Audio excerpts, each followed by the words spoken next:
À la une de l'actualité, le grand oral du porte-parole du gouvernement qui a échangé aujourd'hui avec la société civile et la presse. Plusieurs sujets ont été abordés, notamment la santé, l'éducation, la cherté de la vie, l'emploi des jeunes, le référendum. Autant de sujets abordés par Bruno Nabagné-Koné. Dans le secteur du logement, tous appellent à la mise en place d'un fonds de garantie, une évidence qui ressort de la première édition du Forum international du logement social, économique et le standing qui a pris fin hier. La Chambre des promoteurs et constructeurs immobiliers de Côte d'Ivoire veut jouer sa part dans la gestion du déficit en logement. Ce soir, on s'intéresse également aux prêts usuraires portés par ceux qu'on appelle ici en Côte d'Ivoire margouillas. Le phénomène constitue un cercle d'endettement pour bon nombre de fonctionnaires. 70% des fonctionnaires sont victimes de cette pratique selon l'ONG et FADSI. L'organisation veut aider les victimes à s'en défaire. Et puis, à l'étranger, les Autrichiens vont devoir retourner aux urnes. La Cour constitutionnelle autrichienne a annoncé ce vendredi l'invalidation du résultat qui a vu l'écologiste Alexander Van der Bellen battre de peu le candidat d'extrême droite Norbert Hofer en mai en raison d'irrégularités dans le dépouillement de certains suffrages. Voilà pour le sommaire. Bonsoir à tous. Bienvenue dans la grande édition. Ce soir, la communauté musulmane de Côte d'Ivoire célèbre la Nuit du Destin, événement qui marque la commémoration de la révélation du Saint-Coran au prophète de l'islam. Cette nuit revêt une haute portée spirituelle pour les croyants musulmans. Tout croyant qui l'observe en prière et invocation récolte en mérite l'équivalent de 1000 mois d'adoration. Soulignons que la célébration officielle de cette nuit se fera tout à l'heure à la grande mosquée de la Riviera Golfe. Je vous l'annonçais en titre, cet exercice de questions-réponses entre d'une part le porte-parole du gouvernement ivoirien et d'autre part des représentants de la société civile et la presse. Tous les sujets y sont passés, la santé, l'éducation, la cherté de la vie, l'emploi des jeunes, le référendum, une tribune d'échange pour favoriser la communication de proximité entre les Ivoiriens et le gouvernement, le compte-rendu de Serge Coléa. 3 heures d'échange avec le porte-parole du gouvernement. Au menu, des questions essentielles dans la vie de la nation. Les participants, pour l'essentiel des citoyens lambda, se sont exprimés sans détour. Je suis à la retraite. Il y a au moins 4 enfants garçons qui sont assis là-bas, qui a bac. Mais où le travail là maintenant? Ma préoccupation se trouve dans le domaine de l'emploi. Et l'université vit actuellement une insécurité totale. Et le gouvernement semble, en tout cas muet ou sourd, à ce problème. Les questions d'insécurité que vous évoquez, aujourd'hui, nous pensons qu'elles se sont fortement améliorées partout. Sur les autres aspects de la cherté de la vie, nous avons reconnu effectivement qu'il y avait des efforts à faire, pas seulement par le gouvernement, par l'ensemble de la population. Il faut effectivement que nous intensifions notre production de produits ouvriers. Nous pensons là qu'il y a un gisement d'emploi important, mais surtout un gisement de création de richesses. Le porte-parole du gouvernement s'est également prononcé sur le référendum constitutionnel qui s'inscrit, selon lui, dans un processus démocratique. Le chef de l'État a consulté des couches ivoiriennes qui sont représentatives de la société ivoirienne. Même les partis politiques ont été consultés. Et chaque fois, le chef de l'État leur a demandé de lui faire retour de leurs observations. Donc ça montre bien que ce n'est pas un processus autoritaire, il s'agit d'un travail collaboratif. Des échanges enrichissants que les panélistes souhaitent voir se renouveler. Cette tribune vise à favoriser la communication de proximité entre le gouvernement et les populations. L'un des sujets qui a cristallisé les attentions lors de cette rencontre avec le porte-parole du gouvernement, c'est bien sûr la cherté de la vie, cherté ressentie à travers notamment le prix de la viande. Cela s'explique par le fait que la Côte d'Ivoire n'est pas encore autosuffisante en matière de protéines animales. Le pays est encore fortement dépendant des pays sahéliens, Mali, Burkina Faso et Niger, dans lesquels elle doit importer du bétail sur pied pour ravitailler son marché. Ce déficit de production locale, couplé avec les difficultés liées aux importations du bétail, ont donc impacté négativement le prix de la viande dans le panier de la ménagère. Pour remédier à cette situation, le ministère du Commerce a organisé hier à la Chambre de commerce et d'industrie une table ronde sur la filière viande-bétail. Sephora Zegui, Christelle Menant. Avant, le prix de la viande était à 1200, maintenant c'est devenu à 2500. On veut que l'État revoie ça et ait pitié de nous. On ne peut plus manger, c'est 2200. Avant c'était 1200, maintenant c'est 2200, donc c'est trop cher. Déficit en production locale, inorganisation des acteurs de la filière bétail-viande, difficultés d'importation. La viande n'est plus à la portée de toutes les bourses. En cause, une flambée sans cesse croissante du prix au kilogramme. Il n'y a pas de bœuf à Côte d'Ivoire. Ça quitte à Burkina, à Mali. Et le changement climatique qui fait que nous avons un problème de pâturage. Donc les aliments bétail coûtent excessivement cher. Réflexion donc ce jeudi avec les acteurs de la filière bétail-viande. Il s'agit de faire des propositions au gouvernement pour appliquer le juste prix du bétail-viande sur toute l'étendue du marché ivoirien. J'ai été franc avec les acteurs en leur disant que c'est une occasion importante qu'ils ont de pouvoir tout dénoncer et permettre au président d'avoir une photographie réelle de ce qui se passe dans une filière importante et prendre les décisions qui s'imposent à nous pour améliorer le sort du consommateur ivoirien. 2200 francs CFA le kilogramme de viande avec os et 2400 francs sans os. Les prix varient d'une commune à une autre. La Côte d'Ivoire importe plus de 60% de sa consommation en bétail-viande, malgré les énormes potentialités du pays dans le secteur. En image, le ministre de l'Environnement et du Développement durable, ce vendredi devant les députés, Alak Ouadio-Remy est allé présenter le projet de loi portant un régime de biosécurité. Cette loi est la première étape indispensable à la mise en œuvre des conditions de manipulation des biotechniques modernes et de la création d'un environnement propice à l'exploitation au profit des populations dans une perspective de développement durable. Après examen des 8 chapitres de la loi, les groupes parlementaires membres de la Commission de sciences et de la recherche, de la technologie et de l'environnement ont adopté à l'unanimité ce projet de loi. Autre membre du gouvernement devant le Parlement hier jeudi, Gaoussou Touré, ministre des Transports, en ligne de mire l'univers des transports en Côte d'Ivoire. Plusieurs paramètres ont été abordés, entre autres les problèmes de raquettes par les auxiliaires de transport, le problème de radar sur les routes. À toutes ces questions, le ministre des Transports a donné des explications et proposé des solutions, comme nous le montre Francis Boifo. Face aux députés, le ministre des Transports Gaoussou Touré propose des solutions aux problèmes des embouteillages dans la capitale économique, Abidjan.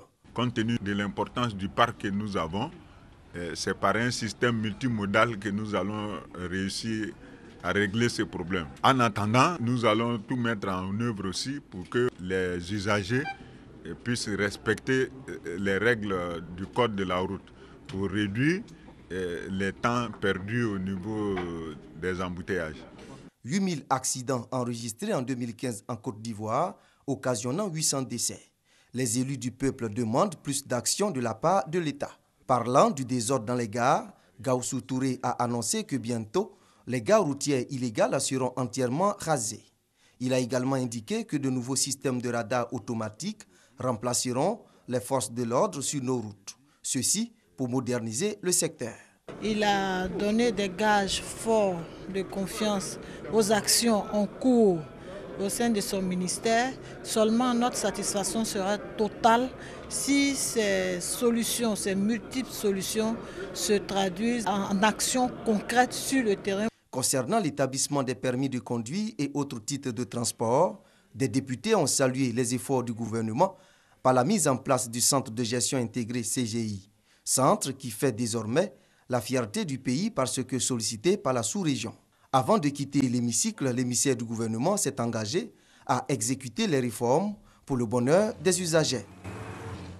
L'actualité politique marquée cette fin de semaine par la position de 23 partis de l'opposition, tous membres du cadre permanent de dialogue, CPD, sur le projet de référendum constitutionnel envisagé par le chef de l'État. Face à la presse hier matin à la Riviera, ils ont révélé leur point de vue sur la question.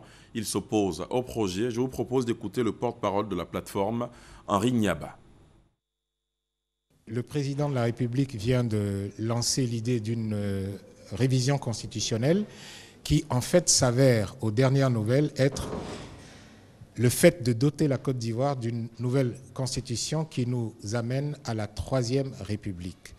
Face à cette initiative, les partis politiques que nous sommes, 23 au total, tous de l'opposition, ont décidé de rejeter la démarche. Nous souhaitons simplement que si une nouvelle constitution doit être faite en Côte d'Ivoire, qu'il y ait une démarche qui sied, à savoir la mise en place d'un conseil national délibérant qui est une constituante et qui permettra, avec le temps qu'il faudra, 5, 6, 7 mois, de recueillir les avis de toutes les couches socio-professionnelles de la nation et confier ce travail à un comité de rédaction qui pourra après le donner à des experts pour la mise en forme. Et ce point de vue des partis membres de l'opposition n'a pas tardé à susciter des réactions, notamment celle du président du directoire du RHDP. Écoutons sur la question Amadou Soumaoro.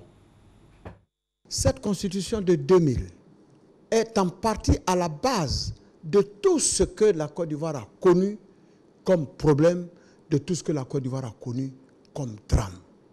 Parce que c'est une constitution qui renferme en son sein beaucoup de dispositions confligènes, beaucoup de dispositions discriminatoires. Nous nous rappelons, le plus illustre de ces articles, c'est l'article 35. Le souci du président Alassane Ouattara, c'est de laisser à notre pays une constitution qui rassemble les Ivoiriens. Une constitution qui stabilise la Côte d'Ivoire afin que nous puissions être au rendez-vous du développement et de la croissance. Le président Alassane le dit, il n'est pas candidat à sa propre succession. Il aurait pu ne pas s'intéresser et faire son dernier mandat et partir. Alors quand l'opposition fait la déclaration qu'elle a faite, c'est ce que nous appelons une opposition de principe. Le chef de l'État l'a dit et continue de le dire, il est ouvert au dialogue, il est ouvert à la discussion.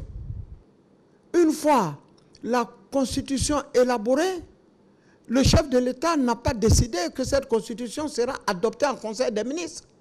Cette constitution ira à l'Assemblée nationale. L'Assemblée nationale qui est l'expression de la volonté populaire, de la volonté des Ivoiriens. Et ensuite, cette constitution sera soumise au référendum. C'est-à-dire, l'occasion sera donnée à chaque Ivoirien, à chaque Ivoirienne de dire oui ou non sur le projet qui sera proposé. Nous disons au chef de l'État qu'il a notre soutien. Il a le soutien non seulement du RDR, il a le soutien du RHDP, l'expression majoritaire aujourd'hui dans le pays. Nous l'encourageons, nous l'accompagnerons dans sa volonté de laisser à la postérité, de laisser à la Côte d'Ivoire des institutions modernes, des institutions fortes, des institutions qui rassemblent les Ivoiriens, des institutions qui n'excluent pas, des institutions qui ne créent pas des Ivoiriens à deux vitesses. L'actualité, c'est aussi ces personnalités du régime de l'ex-président Laurent Gbagbo qui sont rentrés d'exil hier. Après 5 années au Ghana, Kadé Bertin, ancien conseiller spécial de l'ex-président, ex-ministre de la Défense, Kakoubrou Ouachar Kedjebo, membre de la Galaxie patriotique, et l'ancien garde du corps de l'ex-président Franck Sibahi ont ainsi décidé de regagner le bercail. Ils ont été accueillis par la ministre de la Solidarité et le ministre de la Défense, Herman Guivet. C'est l'heure du retour. Après 5 années d'exil au Ghana voisin, pour Kadé Bertin, Ferdinand Kouassi dit Ouachar Kedjebo, Franck Yaon, Kakoubrou, connu sous le pseudonyme de Maréchal Kabé, tous proches de l'ex-président Laurent Gbagbo. Voici l'image qui vaut 1000 mots. À l'accueil sur le tarmac de l'aéroport international Félix Houphouët-Boigny d'Abidjan, le ministre de la Solidarité, de la Cohésion sociale et de l'indemnisation des victimes, Koné Mariatou, le ministre auprès du président de la République chargé de la Défense, Alain Richard Donvailly. Au salon d'honneur, c'est l'explosion de joie pour des membres de la famille politique des ex-réfugiés. Un retour rendu possible grâce à la main tendue du chef de l'État, Alassane Ouattara, et à cette mission conduite par la ministre Koné Mariatou au Ghana voisin. Le message du président de la République a été entendu. C'était juste une question de procédure. La porte est ouverte, il y a un groupe qui arrive et d'autres vont suivre très bientôt. Apporter sa pierre pour la réconciliation en Côte d'Ivoire, ce sont les mots de Kadé Bertin. Je pense que pour régler les problèmes, il faut s'impliquer dans le jeu politique. Il faut travailler et il faut s'adresser à ceux qui exercent le pouvoir d'État. Je suis venu dans un esprit de paix et dans un esprit de rassemblement. Une vision partagée par Ouachar Kedjebo. Je voudrais dire à tous les Ivoiriens que c'est vrai que nous avons eu des moments de difficulté, mais comme toutes les grandes nations, nous avons l'obligation de nous mettre ensemble et de repartir sur de nouvelles bases. Un retour qui n'aurait pas été possible sans l'action efficace du HCR, le Haut Commissariat pour les réfugiés, et le Sahara, le service d'aide et d'assistance aux réfugiés et apatrides. Des signes qui témoignent du renforcement de la cohésion sociale en Côte d'Ivoire et qui donnent le ton d'un hymne écrit pour un cahier d'un retour au pays natal. C'est donc le retour à Abidjan de Kadé Bertin, Kakobro, Ouachar Kedjebo et Franck Yao. Dans le secteur du logement, tous appellent à la mise en place d'un fonds de garantie, une évidence qui ressort de la première édition du Forum international du logement social, économique et de standing qui a pris fin hier. La Chambre des promoteurs et constructeurs immobiliers de Côte d'Ivoire veut jouer sa part dans la gestion du déficit en logement. Herman Niamia. En 3 jours, la première édition du Forum international du logement social, économique et standing a enregistré plus de 15 000 visiteurs. Pour les initiateurs, le forum a tenu toutes ses promesses. Selon eux, ce rendez-vous leur a permis de s'apercevoir que le besoin en logement est énorme en Côte d'Ivoire. Quand on parle de problème de logement, il y a vraiment un engouement et c'est un secteur avec qui il faut compter. Donc, cela nous interpelle à plus d'un titre pour dire que les solutions que nous devons trouver doivent être des solutions concrètes. Le problème du financement et le foncier, qui sont les principales causes du déficit en logement en Côte d'Ivoire, ont occupé une place de choix dans les échanges. Tous les acteurs qui étaient là sont conscients qu'il faut mettre en place un fonds de garantie pour que tous les Ivoiriens puissent avoir accès à un crédit. Président de la cérémonie de clôture, le ministre de l'Entrepreneuriat national, de la promotion des PME et de l'artisanat s'est réjoui de la tenue d'un tel forum en Côte d'Ivoire. Anzoumana Moutaye a indiqué que c'est en conjuguant les efforts que l'on parviendra à trouver une solution efficace au problème du logement. Le gouvernement ivoirien a fait un pari, celui de faire 150 000 logements. Et ce pari, pour qu'il soit réalité, il faut des entrepreneurs, il faut des acteurs. La première édition du Forum international du logement social, économique et standing terminée, les regards sont désormais tournés vers la deuxième édition qui se tiendra l'année prochaine avec des innovations. Ce soir, on s'intéresse également aux prêts usuraires portés par ceux qu'on appelle ici en Côte d'Ivoire Margouya. Le phénomène constitue un cercle d'endettement pour bon nombre de fonctionnaires. 70% des fonctionnaires sont victimes de cette pratique selon l'ONG FADSI, Entraide des fonctionnaires et agents de l'État et assimilés en difficulté en Côte d'Ivoire. Pour lutter contre le fléau, l'ONG FADSI s'engage à travers une campagne de sensibilisation. Principal enjeu, aider les victimes à s'en défaire. Aurélia Drokula, Grâce Kando. À certaines étapes de la vie, on ne parle plus de dignité, mais on parle de survie. Lorsqu'un problème vous arrive, qu'il vous dépasse et que vous avez un engagement à la banque, ne pouvant plus faire face à la banque, ne pouvant plus faire face à ce problème, vous êtes obligé de vous orienter vers d'autres sources. Monsieur Margouya. 6 milliards par mois, c'est le gain que réalisent les usuriers, communément appelés Margouya, à travers les prêts octroyés à plus de 70% des fonctionnaires en Côte d'Ivoire. Un constat que fait l'ONG Entraide des fonctionnaires agents de l'État et assimilés en difficulté de Côte d'Ivoire et FADSI. L'usure est le fait de prêter de l'argent à un taux exorbitant. Elle constitue un cercle vicieux d'endettement pour bon nombre de fonctionnaires ivoiriens dont les cartes bancaires deviennent la propriété des usuriers. Il confisque la carte, c'est lui qui a le code de la carte magnétique, c'est lui qui opère. Lorsque le mois finit, quand il n'est même pas encore l'heure du virement, lui, il passe et il est servi avant vous. Vous êtes obligé d'avoir recours à lui encore. La pratique de l'usure en Côte d'Ivoire est interdite. C'est pourquoi la loi prévoit des sanctions.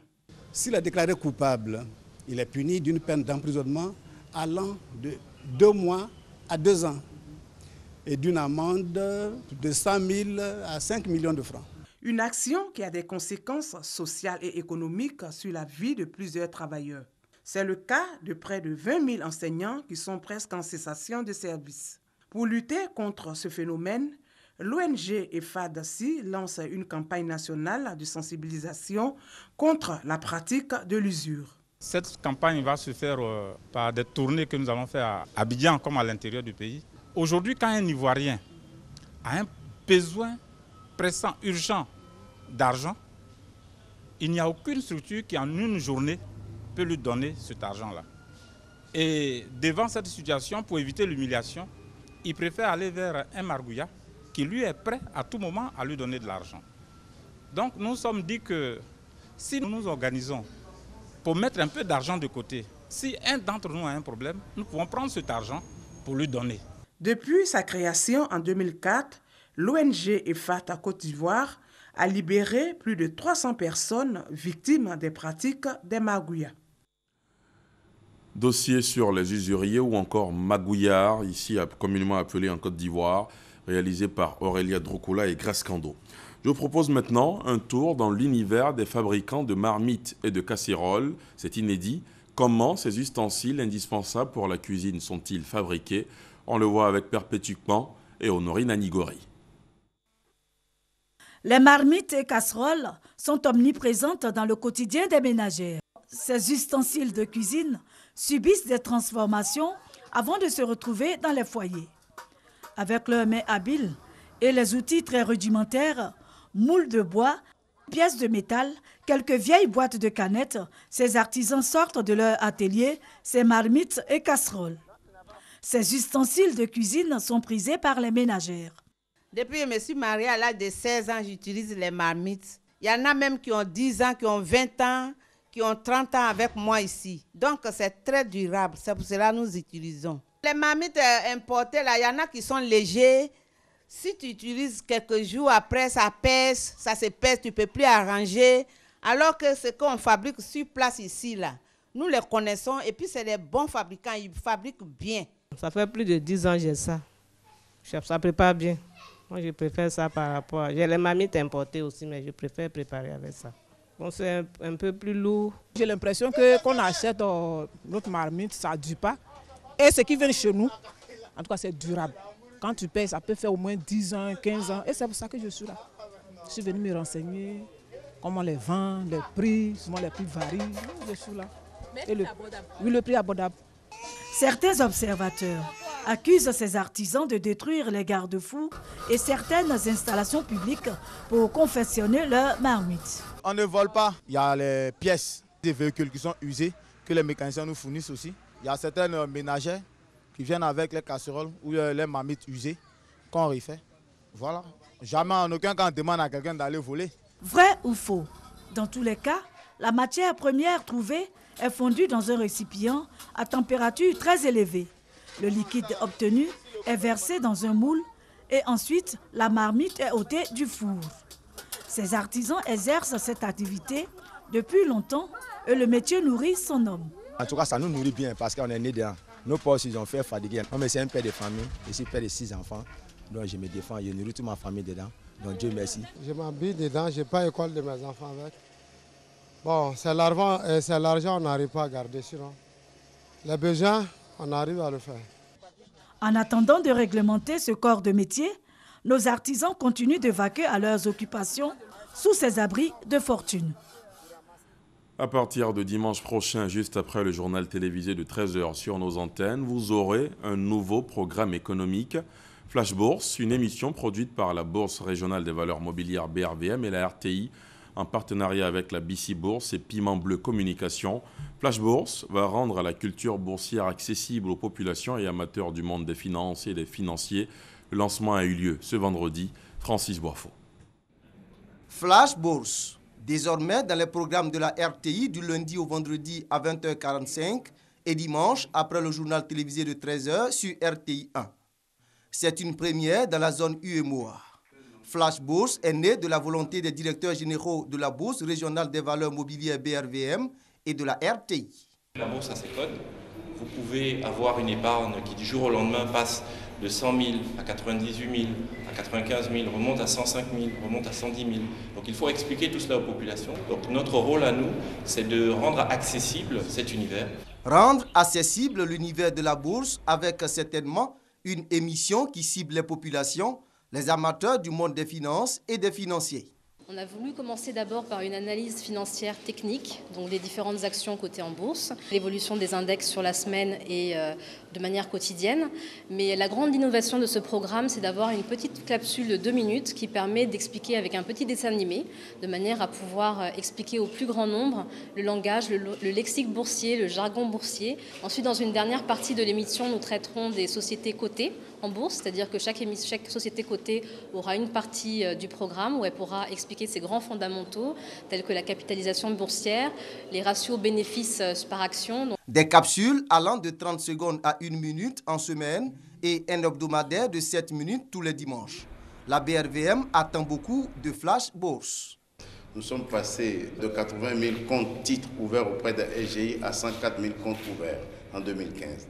Mais il faut que ces chiffres-là augmentent rapidement. Il faut que nos populations puissent accéder à la bourse plus facilement, acheter des titres et évidemment animer la vie de la bourse. C'est ça que Flash Bourse va nous permettre de faire. L'initiative est saluée par des acteurs du monde de la finance. Il faut être aveugle pour ne pas voir que cette émission constitue un formidable levier pour permettre à la bourse de décupler ses performances. Et nous voulons, dès le départ, être associés à cette image. Le premier numéro de Flash Bourse sera diffusé dimanche prochain, juste après le journal télévisé de 13h sur RTI1. Le Conseil de sécurité des Nations Unies a augmenté mercredi de 2500 hommes, environ les effectifs de la force de l'ONU au Mali, la MINUSMA. Elle a doté d'un mandat plus offensif pour protéger son personnel et les civils face aux attaques croissantes des terroristes dans le nord du pays. On en reparle tout à l'heure. Mais avant, sachez qu'en cette année 2016, les États-Unis d'Amérique totalisent 240 années d'existence. L'événement, qui est célébré par tous les Américains, a été célébré ce jeudi à l'ambassade des États-Unis en Côte d'Ivoire, en présence du couple présidentiel ivoirien, de membres du gouvernement et bien d'autres invités de marque. L'ambassadeur Terence McCulley et ses concitoyens ont tenu à marquer l'événement. Une occasion, a dit le diplomate américain, pour célébrer les relations entre la Côte d'Ivoire et les États-Unis et réaffirmer la volonté du gouvernement américain de continuer à œuvrer à un partenariat profitable entre la Côte d'Ivoire et les États-Unis d'Amérique. Comme annoncé tantôt, le Conseil de sécurité des Nations Unies a augmenté mercredi de 2500 hommes environ les effectifs de la force de l'ONU au Mali, la MINUSMA. Elle a doté d'un mandat plus offensif pour protéger son personnel et les civils face aux attaques terroristes. Je vous propose ce sujet d'Hamza Diaby. Le Conseil de sécurité renouvelle pour 1 an le mandat de la MINUSMA, la mission multidimensionnelle intégrée des Nations Unies pour la stabilisation au Mali. Avec 2500 hommes supplémentaires, l'effectif autorisé des casques bleus dans le pays passe à 13 289 soldats et 1920 policiers. Leur priorité, aider le gouvernement malien à appliquer l'accord de paix conclu il y a 1 an avec des groupes armés du Nord, à rétablir son autorité sur l'ensemble du pays et à organiser des élections crédibles. La seule différence entre cette résolution et le reste, c'est que maintenant on nous demande d'agir de manière plus active sur le mandat qui nous a déjà été donné. À savoir que quelqu'un qui tire sur nous ou qui tire sur un civil, on lui tire dessus. C'est la résolution 2295. Elle ne change donc pas le mandat de la MINUSMA en termes de lutte contre le terrorisme, laquelle demeure la responsabilité de l'État malien. La mission est autorisée à utiliser tous les moyens nécessaires pour accomplir son mandat. Cette résolution va en outre permettre le déploiement de contingents européens très spécialisés, comme des forces spéciales ou des capacités de renseignement. Autre priorité fixée au casque bleu, la protection des civils.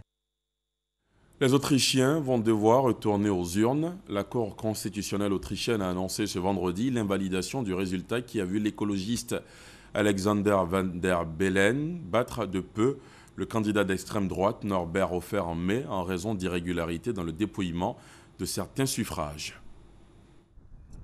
Coup de théâtre, il y aura un autre second tour pour la présidentielle en Autriche. La Cour constitutionnelle a invalidé le résultat du 22 mai dernier pour raison d'irrégularité. L'annulation des élections n'a pas été causée par des manipulations, mais par une erreur de formalité et par une mauvaise application de la procédure de vote. L'enquête et les auditions de la Cour ont permis de confirmer que plusieurs dizaines de milliers de bulletins provenant du vote par correspondance avaient été dépouillés de façon irrégulière, soit en dehors des heures légales, soit par des personnes non habilitées. Les votes par correspondance représentaient 16,7% des suffrages exprimés. Je voudrais aussi préciser que la Cour constitutionnelle insiste sur le fait que le vote postal était légitime et la procédure a été faite dans le respect de la loi. Mais elle insiste sur le fait qu'il y a eu des problèmes avec le vote et de grosses erreurs de formalité. Notre objectif est désormais de former méticuleusement les personnes en charge de contrôler la procédure de vote. Cette décision d'annulation fait suite à un recours déposé par le candidat malheureux de l'extrême droite, Norbert Hofer. Il avait été battu de justesse par l'écologiste Van der Bellen, donné vainqueur avec 50,3% des voix. Le deuxième duel devra se tenir dans les mois à venir. Pour l'heure, l'intérim à la tête de l'État sera assuré par la présidence de la Chambre basse du Parlement. C'est la Slovaquie qui a, depuis ce vendredi, la lourde responsabilité d'occuper la présidence tournante de l'Union européenne durant les 6 prochains mois. Pour ce petit pays de 5,4 millions d'habitants, c'est un vrai défi. L'agenda va être logiquement dominé par le Brexit et il va s'agir dans les mois qui viennent de continuer à faire fonctionner l'Union à 27 alors qu'elle est suspendue au début des négociations du divorce d'avec le Royaume-Uni, processus que Londres ne devrait pas déclencher avant la fin de l'année. Et c'est la fin de ce journal. Merci de l'avoir suivi. Demain 20h, retrouvez Abiba Dambélé-Sawé. Merci de votre fidélité à RTI 1. Excellent week-end sur la chaîne qui rassemble.